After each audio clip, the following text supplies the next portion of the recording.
I think it may be the girl. Are you sure? She's got that phoenixy thing on her eye. Oh, her. We'll kill that one. What? You can't just kill her. She has been a host to the Phoenix Force. So have I. We have also been hosts to the Phoenix. There, I'm glad we could narrow it down for you. Alright, so immediately Cyclops, she jumps aside, blades the thoughts of Omega Red to stop his toxins from hitting the air. As Archangel picks him up and tosses him up and leaving him exposed for force to shoot a Blackbird missile to stop. Meanwhile, Jean Grey is deflecting the metallic debris that Magneto is firing back towards us. That's when Long Shot, he lines up a beautiful shot. Hello and welcome to another episode of the Rollin' 20s. We are the show that has set our phasers for stunning.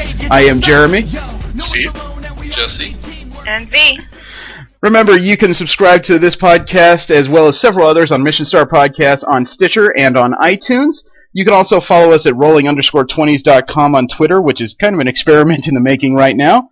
We're using the tunes again of Adam Warrock. You can find his stuff at adamwarrock.com as well as on amazon.com for purchase. How is the day going? Interesting so far. How's... Same as before. Just spiffy. Come on, V, you gotta do it. It's a beautiful day in the neighborhood. Right now there's a bunch of guys just saying, I want to wake up to that. I want to wake up to that. It is also Cinco de Mayo. We are here on one of those... Shit. Oh, yeah. Sorry. Wow. My sister yesterday. It was her birthday. Ooh, well, happy birthday to her. No, today is just another one of those Hallmark holidays that people use as an excuse to get absolutely blasted and then hope they can stagger into work the next day. Like all the other ones? Yes, exactly like those. But, Steve, when you said interesting, what did you mean by that? Just general conversations we've been having. Oh, okay. Yeah, Jesse, I know you just came back from playing shuttle service. Anything else happening? No. Wow, to the point, okay. Yeah. How about you, V? I just woke up. Oh, that's not always a bad thing. How did you wake up? And was there underwear involved? I had some interesting dreams. Okay. There was a spaceship involved. Ooh. Insert random probing joke here. Well, that wouldn't be entirely inappropriate for the theme of the dream. Oh, wow. Dear Penthouse Forums, I never thought it would happen to me. Well, you took a break last week to do some creative writing. It occurred to me to ask, based on the show we did a couple weeks ago, did any of that happen to do with a psychic hospital? No, not yet. I have kept it in mind, but my inspiration, unfortunately, went in a different direction. Oh, well, unfortunately, you act like you're... That tends to happen. Yeah, you act like you're on a deadline from us or something. Well, no, I mean, it's cool just... for you. It'd be cool to write. It's just... haven't gotten the inspiration to write it yet. No, that's cool. I'm still on my quest to try and obtain old video game systems. I was talking with my wife, and we decided to go and eBay shopping in a few months for a Super Nintendo and a PlayStation 2, just to make sure we can play our extensive library of crap. And a few games I've been staring at have managed to get on sale lately, so I now have picked up copies for the 360 of Sleeping Dogs, Lollipop Chainsaw, and Tomb Raider. The Tomb Raider that just came out? Yeah, I have not had a chance to play Chainsaw or Sleeping Dogs yet, but Tomb Raider is addictive. Sleeping Dogs is good. Sleeping Dogs, I haven't played it myself, but I've heard good things about that too. Yeah, I played watched it being played. Yeah, I played the demo on Dogs, so I was excited on that one. Tomb Raider I went into cold, but I read all the reviews, and it was half off after some price matching, so I decided to pick it up. And after 3 days of letting it sit due to kids and life and everything like that, I just plugged it in the machine, and next thing I know, I'm up till 1 in the morning and still just kind of eyes locked on the screen. Yeah. There are certain points, though, that I think you might want to be careful about having the kids in the room. Oh, no, I always play it when they're asleep, okay. Which is why I am sleep-deprived lately. But I must say, it is an outstanding game. It is well-conceived. There's a couple items that don't quite make a whole lot of sense, but overall, it's pretty easy to ignore when you're in the midst of it, because they set up a lot of tension in this game. Yep. Other than that, it has been pretty much the basic stuff. Oh, God, Fanime is in a couple weeks. I'm still going to Fanime. I'm still stopping by Steve and Jesse's place on the way there. I'm debating whether or not I want to bring some microphones and do, if they're available, do like an impromptu podcast recording, just kind of, not on a subject, just shooting the breeze as three idiots sitting around a table. Sounds fun. It could be. I don't quite know what the subject matter will be, but, that's all dependent on what time I arrive, how much energy I have left, and whether or not the other two are in the room. Yeah, this week was incredibly slow at work. Next week looks like it might actually be somewhat busy. Okay. We'll just have to play it by ear. Yeah. Well, I'm bringing Elise, one of her friends, and Brandon with me, so we might actually have an audience in addition to everything else. How creepy would that be? I don't know. What's the language? It'll be very salty. We'll just have to figure it out. A couple days before, we'll have to see if we're all going to be in the same place, and if we are, maybe we should just invite some of the people from Reset around and just sit around and really talk some crap. Could be interesting. But either way, we'll jump right into the news this week, which was actually kind of light considering everything going on. Iron Man did open up this weekend. Saw that. Without saying anything, because I have about another week or two before I'll see it. How was it? It's worth it. Trailers do not hype it up enough. Wow. Okay. Interesting. So have we hit a threequel that doesn't suck? Yes. Wow. There wasn't even a debate about that. They were just hive mind yes. Yeah. No, and we saw it at different times. Okay. I saw it at the IMAX, and unfortunately, could have been a better experience for me. Oh. I was, off to the right in the neck breaker seats. Oh, I hate. That's one of the reasons I don't like going to theaters, is especially during premiere weekends. Is there is a high likelihood I get stuck in shit seats. Yeah, not I unless never you go to premiere weekends. Yeah, not unless you show up like an hour ahead of your viewing. Yeah. But according to the radio this morning, the projections are it is going to open to a domestic $175 million. And that's not an extended.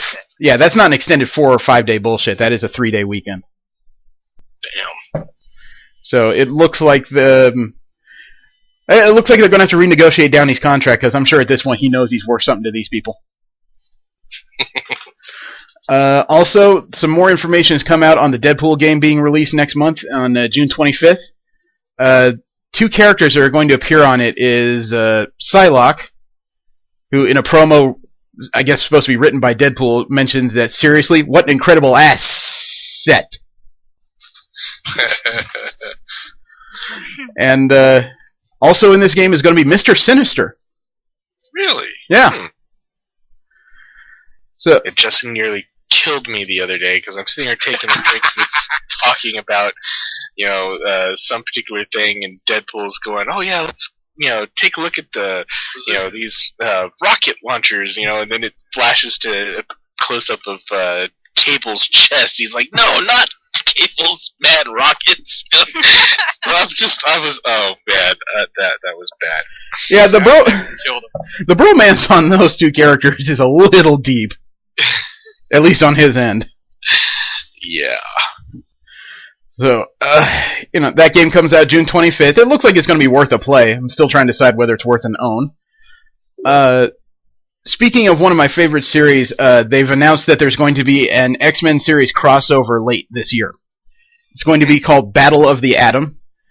And as they put it, it's going to involve the past, present, and future. So that means that the young crew of the all-new X-Men isn't going to be involved. The current X-Men are going to be involved.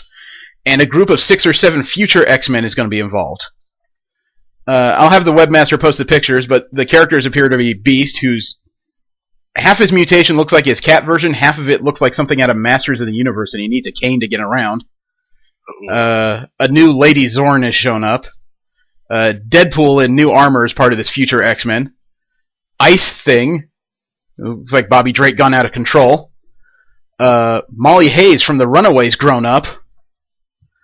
Wolverine Jr., who apparently is going to have short, fat claws, blue skin, and red hair. I think you can put together the math on that one. Yeah. And Wolverine conceptually Jr. or Wolverine? I'm guessing it's going to be. I'm gonna guess it's conceptually because red hair and blue skin is what Mystique's base form looks like. Yeah. So I'm guessing they got busy. And there's going to be a Mystery 6 character who looks like a young bald person. So I don't know. They're not naming this one. They're letting conjecture take over. And the whole Clone of the Professor. Oh, this whole thing may be more timely than you think because the leader of this crew is Kate Pryde. The future version of Shadowcat from the Days of Futures Past, the one that mentored Rachel Summers. Gotcha. So it's got those particular fans up and curious. X Factor is ending. The current run is going to end with issue 262 in September. I'm not quite sure what's going to happen to the characters because they're, according to the writers, it's not being rebooted. It is just plain coming to an end. And this is a team that currently has Polaris and Wolfsbane and Longshot, Shattershot, Richter. You know, a lot of the lessers of the X universe, but it's been a very critically well-received series. So I'm kind of sad to see it go. It's kind of what would happen if X-Men was constantly on the edge of pop culture. Yeah, I just assume that means that the current writers are saying, yep, our story's done, and nobody else is ready to take over. It could be. I think the writer is... I don't remember who that is. I think it's Peter David. He's moving on to something else. I don't think it also helped that he had a stroke in the last 6 months. Ooh, yeah, that would be tough. You know, it was relatively light. There was no hiccup in the series. He recovered very well, but, you know, I'm sure he's got to be looking towards the future right now. Yeah. Because when something like that happens, either you got to work on that project now that you've been hanging on to, or you got to think about hanging it up. It's not to say his writing has suffered, but yeah, that's a life changer. Peter David. Yes. He did a lot of Star Trek books. Yeah, he turned into a full-blown writer, and if you love his writing, I would recommend you pick this up because it's one of those things that's been a consistently fun book. The latest version of X Factor, they're not a superhero team in the classic sense. They're a bunch of mutants being private detectives. Nice. Yeah, they run out of a building in an office. There's no mansion. You know, these are a bunch of people who relatively like and respect each other, and they're just trying to do the day-to-day. So, let's see. A new picture has come out from a character that I did not know was going to be in Captain America Winter Soldier. Who's that? Anthony Mackie is playing Sam Wilson. Sam? Oh, why does that name sound so familiar? I was about to say I could hear the wheels turning, but that hamster just hasn't gotten it all the way over. Sam Wilson is the name of the character known as the Falcon. Ah! Oh, okay. Yeah, there's a picture of him supposedly in something I imagine they're going to CG wings in the back. He's in front of a green screen, holding a pair of pistols. He has goggles and blue camo pants on and this weird harness. So it's not going to be the red and white costume, which I'm sure just would not look good on a camera. Mm. They're going for something that looks like closer to the Ultimate version, but I'll have the webmaster add that as well. I don't know, it looks like a pretty good picture. I just can't say... I haven't heard of this character being in the movie before, so I don't know how deep it's going to get. Picture him looks like he could be almost Archangel. Well, no, he's never been that extreme. Yeah. I'm supposed to have the barbs. Yeah. There's been a lot of conjecture and people saying that something is confirmed that I have found no confirmation from, and I have plumbed websites trying to find it. So, for right now, instead of saying confirmed, let's just cast this as heavy rumor. Everyone's saying that Quicksilver and Scarlet Witch is going to be in the Avengers 2, and again, nobody's confirmed anything. But on top of everything, they've also said that Robert Downey Jr. is confirmed for Avengers 2. Again, no one has confirmed anything. Right. I'd say it's confirmed due to the end of the third film. I wouldn't go that far because all of his appearances, Jr. has said all these funny phrases, you know, the future is uncertain, we'll look into that. On The Tonight Show, he actually said, that just means I'm renegotiating. So if he doesn't get what he feels he deserves, he may not be in it. But, you know, obviously with the opening of the last movie, he deserves quite a bit. Yep. Whether or not you can do that and still have a great budget for a movie, that's conjecture. So everybody slow down until you actually see the film. Slow down. New concept art's being released for the Winter Soldier and Guardians of the Galaxy movies. One of them is the Winter Soldier himself holding out his cybernetic arm and catching a shield that was thrown at him. It looks like what's going to be the movie costume. They're obviously trying to hide the identity for the people that don't know who he is yet. The other one appears to be an art concept of Peter David standing in front of an alien spaceship, so obviously that's supposed to be when Star-Lord starts to figure out he might be a bit of an alien.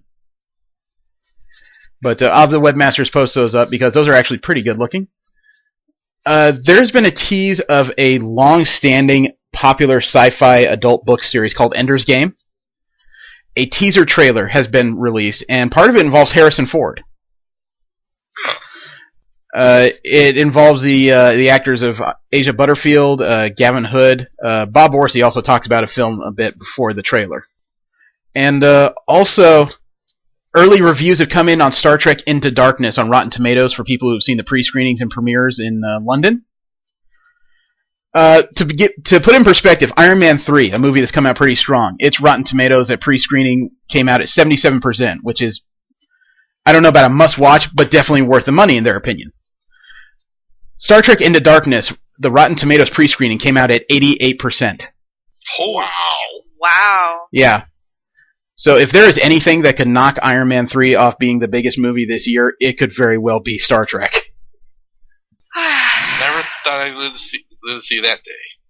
Well, also in the same set of news, as you said, the end of Iron Man 3 teases that Tony Stark's going to return in a James Bond-style role for Avengers 2. But, again, nobody's confirmed that Downey has renegotiated his contract yet, so slow down.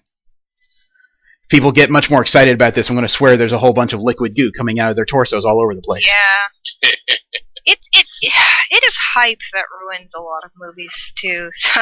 Absolutely. That's why Ted went from must-see to just kind of pretty good, in my opinion. I heard too much before I saw it. Yeah, same issue with The Dark Knight Rises. Yeah. Well, maybe not exact same issue, but... Yeah. Well, in the same vein of comic book movies, The Crow has picked its leading man. They didn't... really is being rebooted? Yes. And they did not go with Tom Hiddleston. They looked at him but decided no. Alexander Skarsgård, they said no. They went with Luke Evans. Apparently he was the original choice, and he was just cast in the lead of Dracula Day Zero. He's going to be seen this summer as the title villain in Fast and Furious 6. Okay. He's also... Preview at Iron Man 3, so at least I know what the guy looks like. But... Yeah, he's also going to be Bard the Bowman in The Hobbit: Desolation of Smaug. Huh. So this guy apparently is all over nerd movies. Apparently, Skarsgård may have had a bit of a conflict because he's recently been cast in the Warner Brothers halted Tarzan project. Is there really a call for Tarzan to be on the big screen? I would watch it. Well, it's Alexander Skarsgård. I know you would watch it with vibrator in hand. You know, Why, maybe. Depends on if they go for the loincloth? Oh, well, Yeah. Skarsgård is one of those guys on the True Blood series that every time I look up the series, all I see is 20 pictures of Skarsgård and 30 comments by females on each one just going, oh, the things I would do. You know, and of course... There are a lot of pretty boys on that show. Yeah, but of course the female comments are always, what would you do? This is why dating is so terrible these days. And I have been contacted, well, I should say I got in contact with somebody who's a member of geekgoddess.com. You guys familiar with the website? Yeah. No. Wow, the two guys say yes and the female says no. Hint, hint on what they do. No, it is literally a bunch of female geeks from across the internet who've gotten together and they do, I guess for lack of a better term, erotic cosplay pictorials. One in particular, Kirsten Nicholson, I followed her before she joined the website. She does a killer Jean Grey. And she wants help advertising their calendar fundraiser. They have 34 days left on Indiegogo.com. The project is Geek Goddess Calendar. They only needed $3,000. They've already raised over $4,400, and there's 34 days left in the fundraiser. But so they're still going for further because the more of their goals they can reach, the more things they can give away to other people, obviously. Right. Because that increases their budget. With Kickstarter, you can't actually end it earlier. Right. If you've reached your thing, so that's why they always do stretch goals. Well, no, this is Indiegogo though. It's a Kickstarter-like thing. But if they get up to $5,000, they'll start giving away posters of the current Geek Goddesses together in one image for anybody who donates $25 or more. If they get to $10,000, they'll go from 2 set updates for their website per month to 4, so they'll actually use the money back towards the website. If they get $15,000, they will hold a popular vote to see where the Geek Goddesses on a whole will appear in a convention in the next year. So they would really like to reach that goal, not just to travel, but to obviously expand their advertising. So, take a look. If it's of your interest, I would recommend looking it up. They're supposed to give me a press release in the near future that I'll hand to the webmasters at Mission Star Podcast, and we'll see if we can form any kind of partnership. It's not that we're endorsing taking anyone's clothes off per se, but, they're honest girls trying to earn some money, and I just don't have an issue with this myself. Wow, the endorsement from you guys is just stunning. I was just silently thinking. I'm sorry, just had an ear-to-ear grin. Oh, I think V could do this, but, that's up to her personal opinions. You can hear the blushing. It's wonderful. And there's a little bit of nerd news I thought I would share with you guys. A solar power plane has wrapped the first leg of its flight across the U.S. Huh. It has the wingspan of a large-sized jet, but it has the overall weight of a small car, which means it can't stand up to fierce winds or weather very well. So they have to plane it very carefully. But it made it from San Francisco to Arizona in an 18-hour flight with absolutely zero fuel. Huh.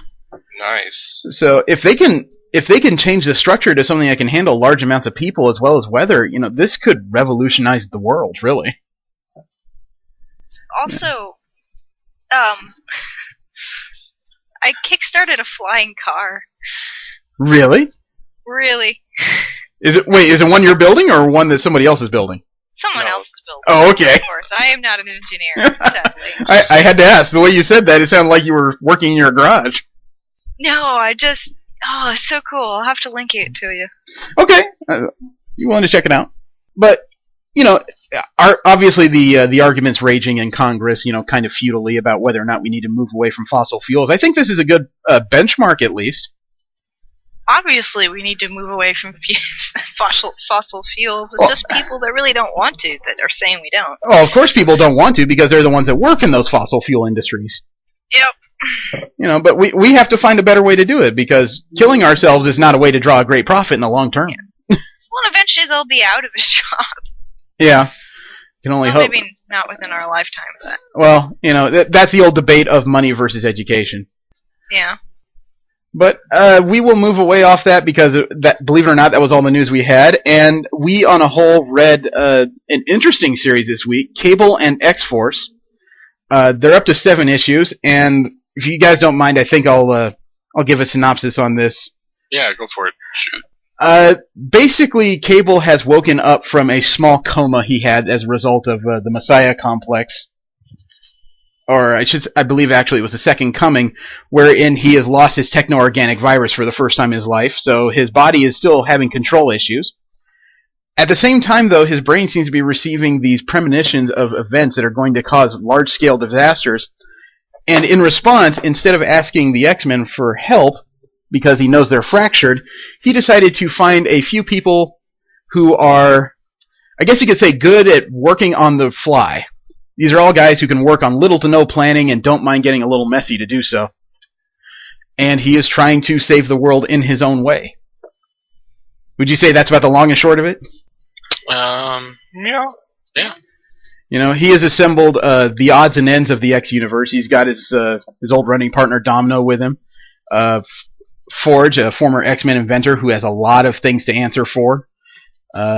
Cyclops' former chief scientist, Dr. Nemesis, a near-immortal Nazi hunter. I like him. And Colossus, who's trying to work through a lot of crap he started when he was a member of the Phoenix Five. And possibly even before then. It's arguable. But what were you guys' first impressions on this? I wasn't even sure where they were going with how it started at first, but Yeah, it definitely seems like it's going to be a interesting ride. It's going to be interesting, or something like that. Cable doesn't finish what he starts with one project. He just lets everything just compound on each other. Well, it's not like he has a lot of room to stop. You know, he was going to find answers, and suddenly the next premonition hit. I do like how they started the whole series with this team as international wanted felons. Yeah. You know, this is not going to be similar to any other X-book out there in that these guys are going to get almost no help. And I say almost because obviously over the course of 7 issues, there's at least one person who just doesn't give a crap about their status. No. Nope. Because that particular status is no worse than what they're currently going through. Yeah. I mean, without spoiling anything, you know, Cyclops came by to say hi to his son, tell him he's got his support, but, you know, obviously they both have their own programs to run. And I guess that's kind of the problem when you have two such fierce leaders, is that neither one is going to stop their program for the foibles of the other. Yep. It's got to be a little weird to have a son that is your age or older. I've always tried to sit down and wonder about that, because could you imagine these two just trying to sit down over drinks? I mean, the war stories alone would have like other people in the bar going, "I want to vomit." Yeah, I mean, honestly, the one thing that really bothered me about, I don't know, seeing the two of them together is that Cable always looks so much older than his dad. Oh, yeah. It's almost creepy. It's like Cyclops should be going, "Hey, Dad." Yeah. You want me to change your Depends for you, sir? I detected a little bit of irony in his dialogue towards him. A bit. V, were you about to ask how he got this old? No, I figured it out. But where are the mothers? The mother technically no longer exists. Cable's mother was a clone of Jean Grey. Madeline Pryor. She died a while ago. What about Hope's mother? Technically, we have little to no idea of who she is. She died at Hope's birth. Unfortunately, Hope was the first mutant born in an entire generation, and the birth or a raid by human mutant hunters caused an explosion. So her and Cable isn't the literal father of Hope. Yeah. Okay. She was foretold to be a great mutant messiah. Cable picked her up because the X-Men, this mutant hunters called the Purifiers, and I think Sinister's crew of Marauders, including Mystique and Sabretooth, were hunting the child. So Cable convinced Cyclops to let him take the child where no one would be able to grab her, the future. So does she know? Yeah. When she came back and hung out with the X-Men for a while, she had the opportunity to go to Alaska and meet the mother of her mother, her genetic grandmother. Gotcha. So she's aware of her family, but, you know, she spent almost no time with them. That's why she still runs under the name of Hope Summers. Right. All right, ignorant person filled in. I like 2 of us. Well, I mean, I do love the interactions on this team, because most of the comic book teams out there, they try to convince you that they're family, or they're working for some greater good, or they're just some kind of, you know, funky corporation that has so many people on the payroll. This almost seems like a motorcycle gang gone out of control, frankly. Yeah, they're like all bros. Yeah. Shit like that. Yeah, they fight amongst each other almost as much as they fight other people. I thought issue 4, or was it 4 or 5? Actually, it was issue 5. The fight between Mecha Gorilla and Super Scorpion. Oh, I laughed great. so hard with that. You know, I'm sure a bunch of people are going, "You guys stopped to watch a Godzilla movie? What the fuck is this?"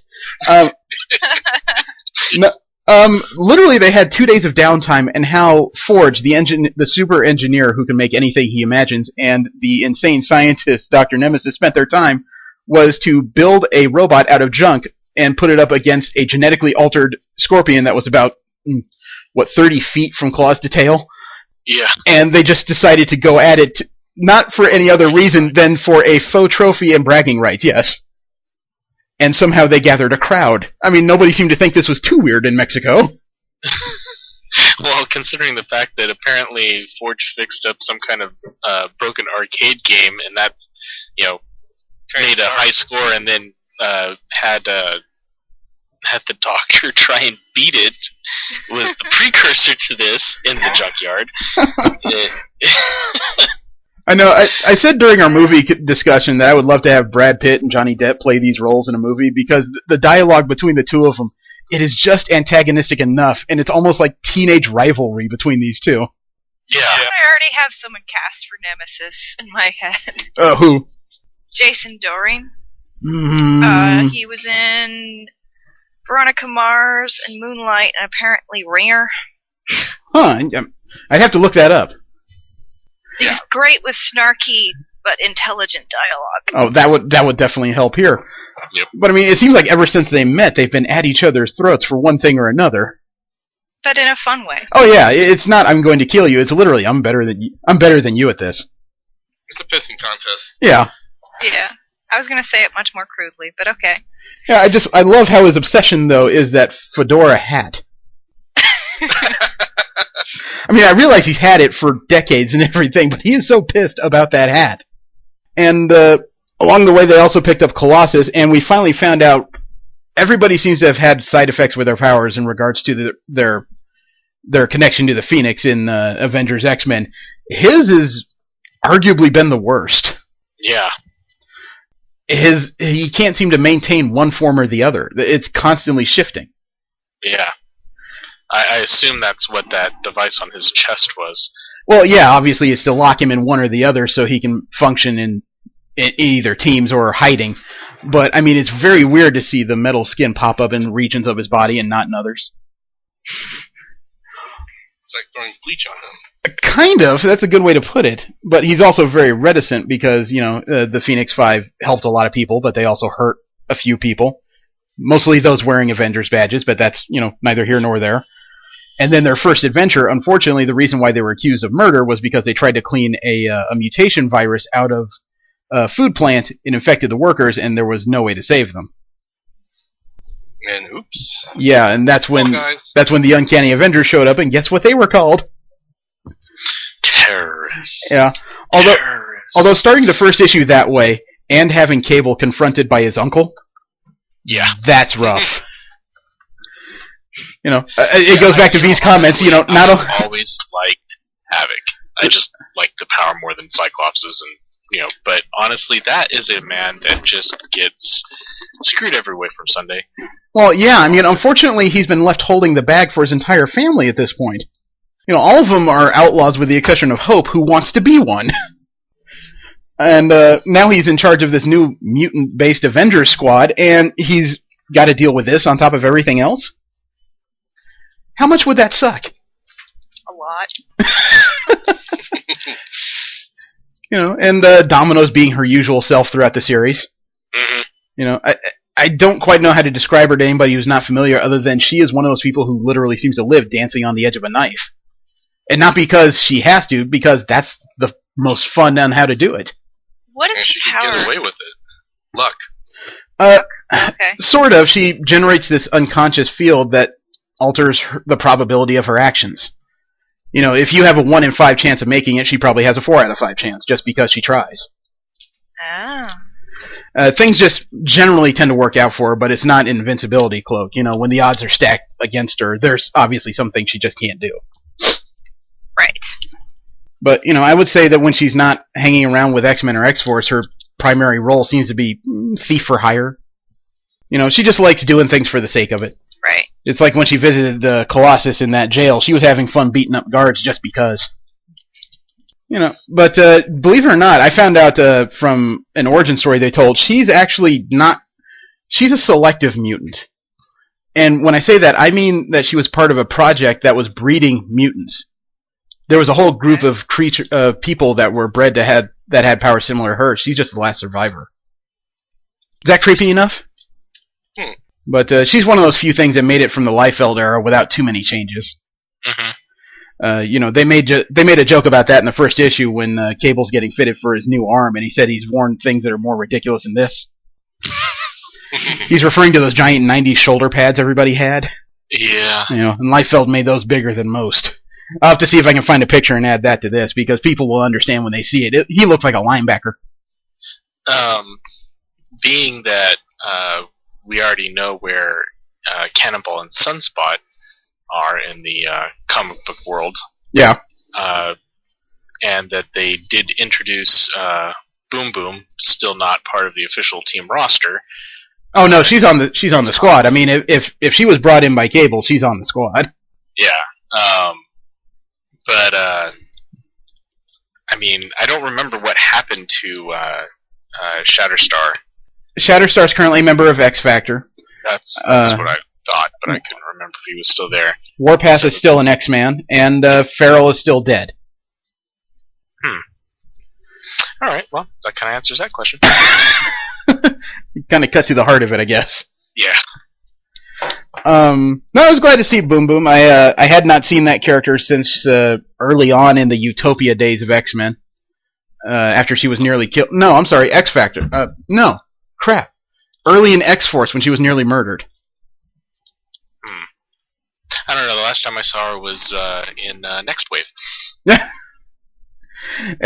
She's been one of those long-standing characters that's just fun because she's very similar to the others. She wants to do something to help, but she doesn't want to have to necessarily wear a uniform to do it. Or have to pick a code name. Yeah, that too. But I'm sure V saw her. She sets small energy explosives, but they're always timed, which is why she says tick, tick, tick. Yeah, I wasn't sure if she had to say tick, tick, tick, and then it would just go off, or... Well, her powers developed... That was just a thing. Yeah, but when she first started, she had to use these small plasmoids. They were just these things she could throw out, but they never went off immediately. Her powers changed, and now she can fire out... these beams are almost like combustible napalm. You know, they explode in these gigantic waves. But, I think she's gotten to the point where she can do it without the timer, but she likes doing it because she watches her eyes widen and then things explode. Right.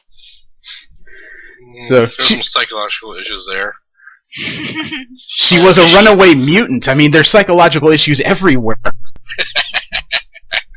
She was definitely the biggest problem child Cable had to deal with. Well, that was before New Mutants, though. Think when she was an exterminator. Yeah. She has been a bundle of psychological issues for a while. I still remember the little kind of, I guess, chibi things that they used to have in the comics with the Hulk standing there kind of looking grumpy and mean, and her pulling his purple shorts back, you know, about ready to drop one of her little plasmoids down it, and the rest of the people behind her going, you can totally see her doing it. Yeah. Just to get a reaction. Yeah. I mean, one of the more unusual things that kind of, well, actually everything that happens in this book has been really unusual so far, but I guess one of those things I didn't see coming was the apparent love connection Domino has for Colossus. I think out of all of the male team members, that's the one that makes the most sense for her. Well, she slept with Cable before. You know, Forge is too neurotic. Nemesis is a bit creepy. I don't quite know how to put that. I guess that'd be the closest allegory. But you know, she said in the books she has a type. You know, big, brawny, and broken.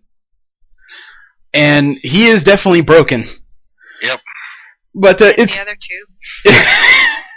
It's still just kind of unexpected. You know, Colossus has always been this stalwart, even when you know, Kitty Pryde rebuffs him, he won't give up. But you gotta hand it to her, she never gave up either. Nope. You know, she just got him good and drunk. But the whole thing about liking the metal, that was... wow. Weird. That's Interesting. That's one of those things you kind of joke about, but you never really think about. I think I'll drop that there, because I don't know how else to put this without putting an X on the show. Yeah. I'm trying to think what else. I do like some of the adventures they've been on. You know, watching them try to simultaneously raid a S.H.I.E.L.D. Prison while trying to steal a spacecraft from S.W.O.R.D. They're ambitious, I'll say that. You know, but some of the phrases that come out of that, like, you know, I told you not to do that. Well, how was I supposed to know the security system was sentient? Yeah. You know, and then Ford just asks, what was that? Don't ask. How far are you? You know, they seem to be dealing with literally the fringe creepiness out there in the Marvel Universe. Yeah. Oh, God. Speaking of creepy, that, six-armed alien? Yeah, that current story where they're trying to return a war criminal before, I guess, his army comes looking for him. Man, All I've got to say is if this was a Japanese comic, that would go in an entirely different direction. Well, I don't know. I mean, some of his phrase work was, "I don't know whether to pet you or eat you." That sounds like a Japanese comic for sure. That's true. But I mean, the whole thing, the way this plays out, it's like a B sci-fi story. You got chicks in bikinis being stolen by this freakish alien, and only one guy with a big gun and a cybernetic arm to save them. This sounds like Schwarzenegger's latest movie. It's kind of hard to categorize the whole thing because they've only had 2 stories thus far, but the whole thing's been this kind of whiz-bang. It's very quick. Mm-hmm. And I like that because I haven't spent an issue yet where I'm just trying to figure out where it's going or is this a filler. They are literally moving from story to story. I just hope they can keep it up. What do you guys think of the art? Because the guy that got doing this, Salvador LaRocca, he's one of my favorites. He is. I really enjoyed the art. I had no problem with it. I didn't have any issue with it. We've gone from "it's incredible" to "yeah, I didn't puke." Well, I mean, I don't have a lot of things to compare it to. Huh. Well, I could understand what people were doing. That's good enough for me. They look like people. I've seen some comics where I'm like, no, wait, what's going on now? Well, that's okay. You know, I've seen a couple comics where I'm trying to figure out. Okay, she's hugging him across the shoulders. Why is there a hand still on his side? Right, like things like that. Like physics just doesn't make sense. Oh my goodness! But I think I would recommend this without really being able to say anything other than it is far outside the norm. If I had to give it a comparison, I would say it's similar to DC's Secret 6 before the 52 reboot. These are a bunch of people riding the edge and trying to live life to the fullest because I think they have a sense that each mission has a higher likelihood of being the one they're going to get shot. You know, I just hope Colossus stops being such a wiener. He's one of my favorite characters since I started reading comics, but he does spend a lot of time moping. Yes. Some of his dialogue after that certain point seemed kind of wonky. Maybe it has to do with it's hard to figure out how to write Russian farm boy. Fair enough. Maybe you should just tie on Superman's cape and give it a shot. He is the Red Sun. I don't know. I think we're going to cut this one short because we seem to have hit the heart on it. It's kind of hard to talk about the series without really going through the whole thing, and that would take us about 2 hours. Yeah. But it's very well detailed. It's got a lot of nuances, and it is a 90s buddy cop film put in comic book form, and that is not a bad thing. No. So I think we can safely say this is a good one to just go out and read. I don't hear a no, so I'll go with that. No? Yeah, no, it definitely is. Agreement. Okay. So I guess we will call it there. I don't want to keep you guys for the full morning, and I got to watch kids in about half an hour, but I put some thought into the next couple shows. As you know, we got the one coming up next weekend. Let's see, and the 19th will be the last time I can record a show safely.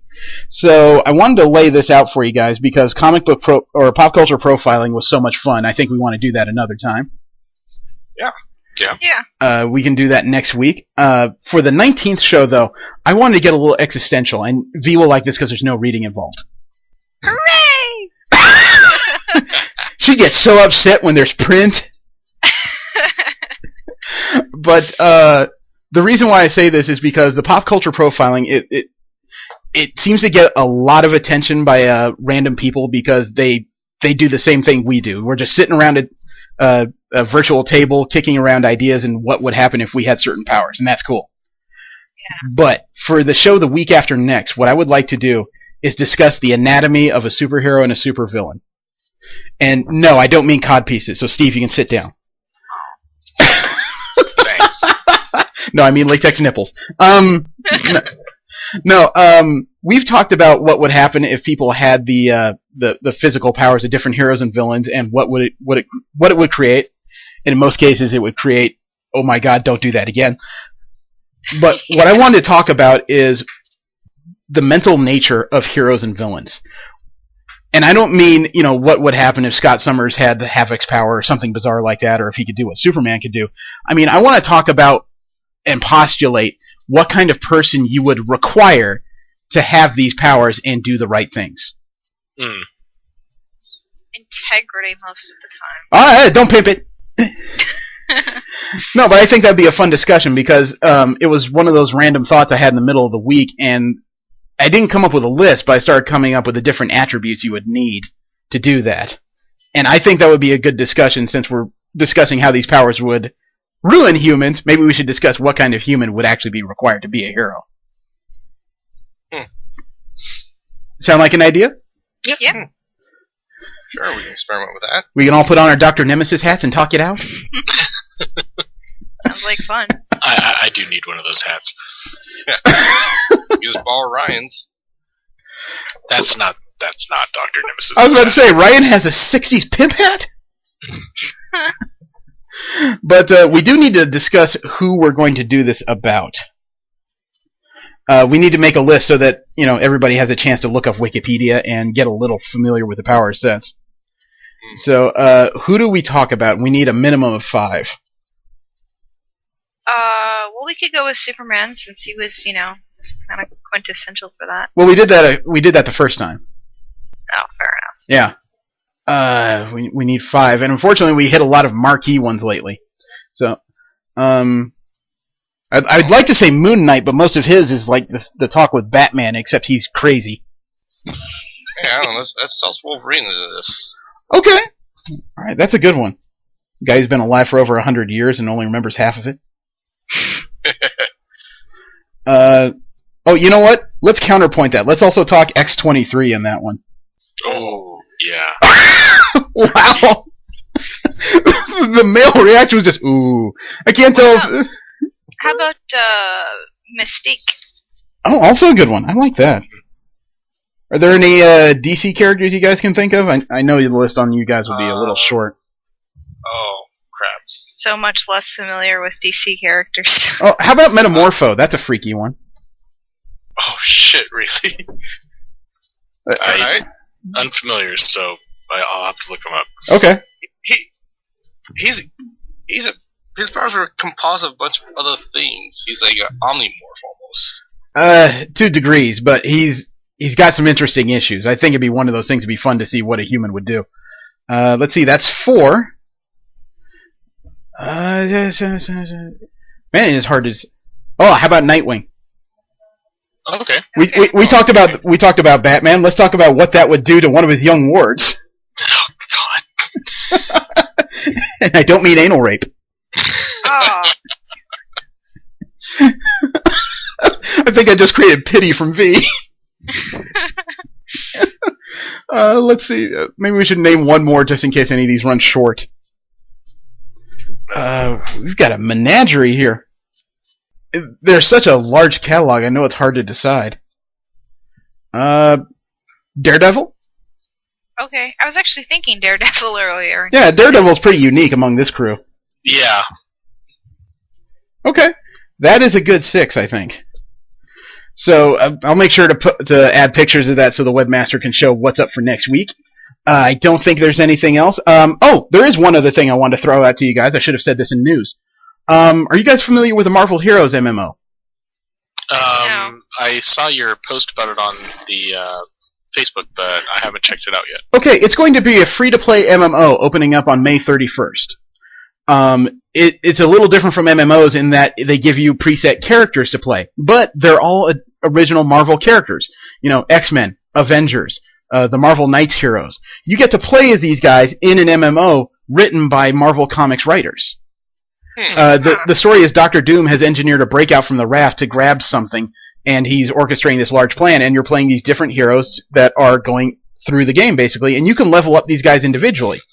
I spent a few hours playing Captain America, and yes, you do the shield toss, you do all these thrusting type motions, but then because it's a free beta right now, they gave you some points to purchase other characters. I decided to purchase Cyclops for fun and see what you would do, and it is a completely different playstyle when you suddenly have a character who has range as a specialty. And to give an example, the first level you have outside the introduction, they send you into Hell's Kitchen because several villains are in a rampage through there. And as soon as I exited the staging area, the first thing I ran into was about 30 other players jumping Electro. Interesting. Yeah, they have, apparently in each level, they have a random mini-boss event. Somebody just kind of pops up, and it's a free-for-all. Beat him. You know, I got to the next level where I'm looking for the Hood who stole something that I stole, and in the middle of a fight, suddenly I get this reticle, and I follow it, and there's Venom being jumped on by like 40 people. You know, and it's actually, for a free-to-play MMO, you know, of course you get more if you buy packs. You can buy additional characters or in-game currency to purchase more characters or costumes. This is actually fun! I wouldn't think I'd say that about a game where you can't create an original character and play how you want, but this is a fun game. Well, the free beta is going on until midnight tonight, so if you guys want, you can download the client and check it out for a little while. I actually have to work today. Customize what? The costumes? To a degree, it's similar to some other games where they do have the option of giving you several skins if you want to check them out that way. So, for example, I checked out Cyclops. I only have him in his astonishing costume, but if you use like in-game currency or a couple other points, you can purchase like his all-new X-Men, you know, his 60s X-Men costume, or his X-Factor costume, or his Marvel Now costume with the X on his visor. So, it's a little shoehorned, but at the same time, you can still at least display your favorite flavor of the character. You know, Jean Grey, you can do Phoenix, Dark Phoenix, or her Marvel Now, you know, 60s interpretation. Deadpool, for some reason, has 6 costumes, including Pirate. Oh, why not? Yeah, I'd shit you not. But I would, you know, for a free-to-play MMO, this actually looks like fun. I might actually recommend this to Casey and see if he wants to try and get his band back together. Could be interesting. You never know. But, you know, it's, like I said, free-to-play. So, again, that opens up May 31st, so if you guys can't play it now, you'll have the opportunity later. True. Alright, so I think that's about it. I invite you to roll again with us next week when we do more pop culture profiling, and we're going to find out how deep Wolverine's claws go. You can picture that however you like, I don't care. Remember to follow us on Twitter at rolling_20s. Thank you very much. I am Jeremy. Steve? Jesse? And V. Have a great day, people. Deep Wolverine's claw go. That got a little uncomfortable there for a minute. I was immediately going to say about 6 inches, and I was like, wait. Oh, you son of a bitch! That was disturbed.